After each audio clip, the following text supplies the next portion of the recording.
So actually, before creating the migration files, we need to create a database and then integrate our database with our front end. So let's do that.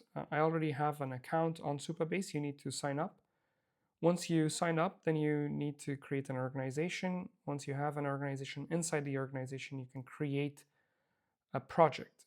When you create a project, you need to select your requirements. You give the project a name. I'm going to give it Samantha Legion.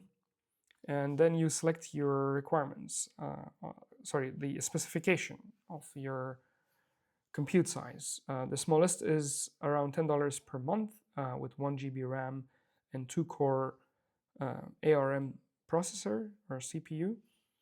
You can select that. This should work. And then generate a password from here and make sure that you copy it because later on we'll need it in order to connect to our database. And then select the region that is near to you, which will make sense, and also the legal aspects of that is important, that you select the servers near to your customers. Once you create this, it will create a new project for you, and this will be additional costs, so you need to keep that in mind. You can also self-host Supabase because Supabase is an open source project. It is also available on GitHub,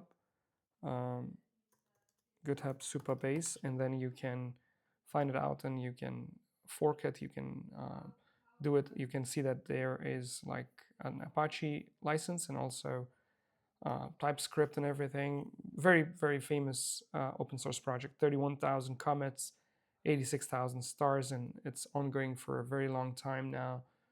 It has a very strong community, so since 2020, 2019.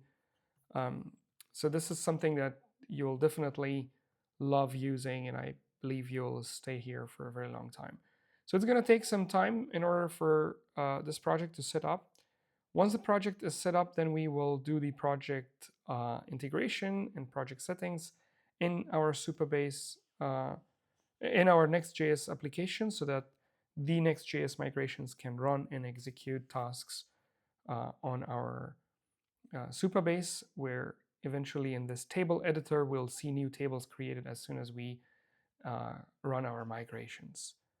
And what's a migration? Basically, migration is a piece of code that sits in our Next.js application that will execute SQL commands to create these tables for us. So as soon as your project is set up, you should see something like a green mark like this. The project status goes green. And with that, we are ready to go and start creating the next steps, which would be the Next.js migration script for creating these tables in the first place. See you in the next video.